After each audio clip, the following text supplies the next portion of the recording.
Some people think that you should have to be a qualified, certified master to teach something. I can't say I agree with that, but I think that we should be honest. I spent more years of my life playing than I have not playing, so to me that qualifies me to pass on what I might know. Many of us have enough of something to share with others, so that's what I'm going to do. Today I'm going to talk about the G chord, and like I said, I don't know everything. I don't know all there is to know about the G chord, but I'm going to take what I know and I'm going to pass it on. Maybe you can benefit from this. The basic G chord is, I know you can't see the fingering very well, but that's what we got the chart for.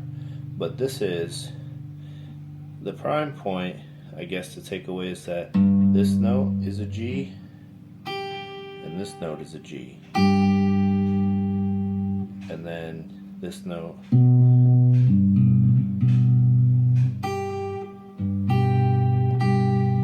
are the ones that we finger. We put the finger on this B note on the second fattest string, the A string, the second string from the top. This is a B note. And then on the 3rd fret, on the E string, on the 3rd fret, from the fattest string, is the G note.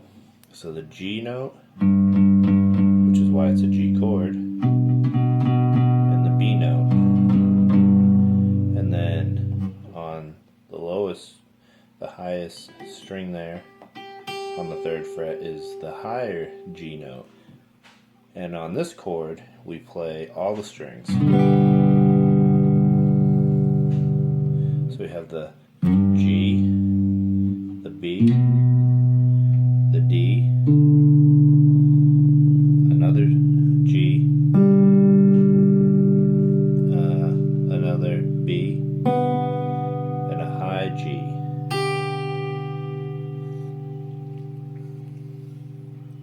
Now,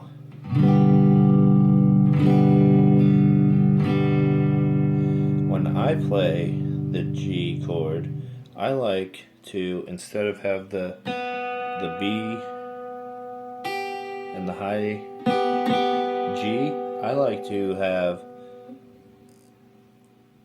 the D and the G. With these two fingers right here, I do the 3rd fret on the highest string and the next one down, and then the same up here is the regular. So you can hear the difference. This is playing a higher B, and this is playing a higher D.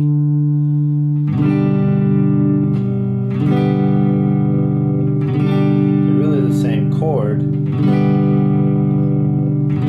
It's just in one chord you get the higher octave on the D note, and on the other version you get the higher octave on the B note.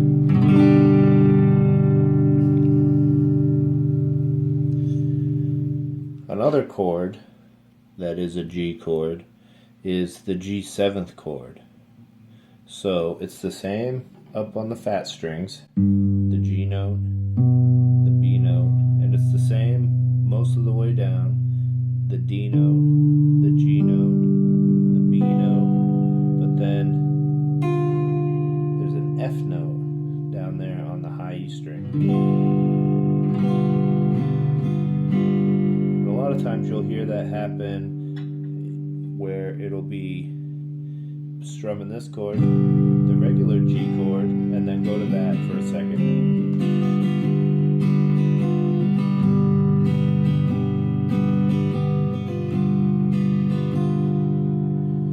A trick that I use is I just hit that, so I'll be like on the G,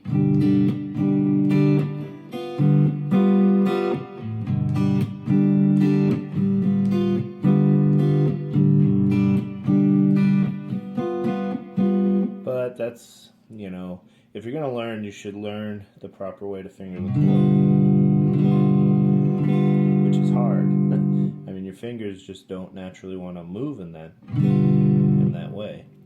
So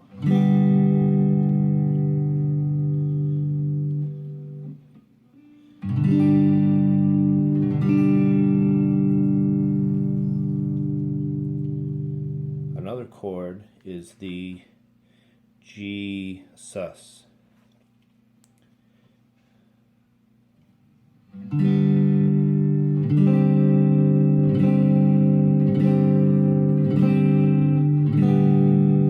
Which is the high G, the low G, and then on the B string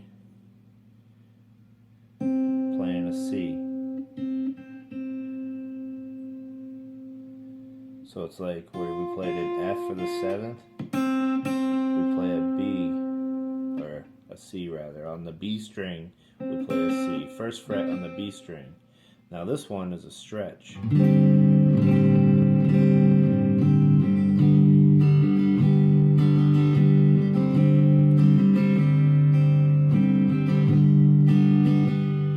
I'm sure there might be alternate ways to play it.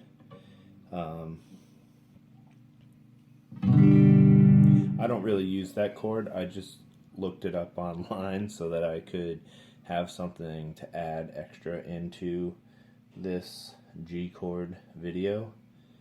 So we have the regular G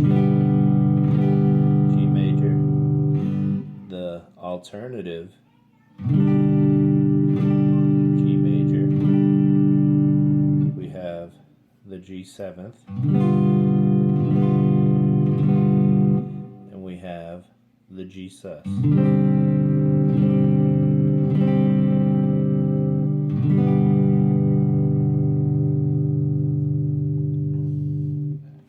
So, there you have a few different variations of the G chord. And there's other ways you can go too. Like, sometimes you can just play these bottom notes.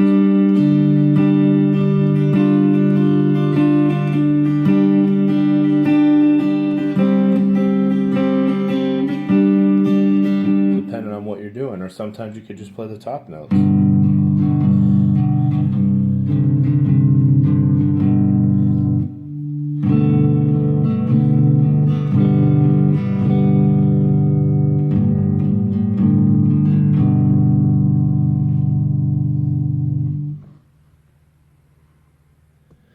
So there you have a few different ways you can play the G chord. Now, there's nothing wrong with getting lessons and looking stuff up online and having a teacher and listening to what other people have to say.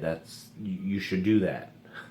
But a great deal of what happens when you're learning how to play guitar happens by experimenting. And this is where practicing comes into play. Because when you practice, you experiment. You mess around with stuff, you change it around, and you try different things, and that's how you can come up with unique, interesting, and personalized ways of playing. Now that's not to say that, you know, structure is bad and we shouldn't learn. And like I said, you know, if you want to take lessons, watch YouTube videos, listen to what other people have to say. But a great deal of where people get their unique playing style comes with experimenting and trying different things with what they learn.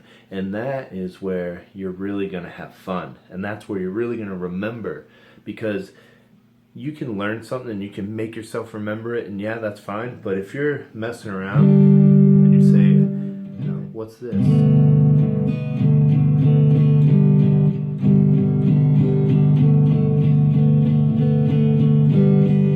say, oh, I like the way that sounds, and then you remember it. So there you have a few different things that you can try out, a few different G chords.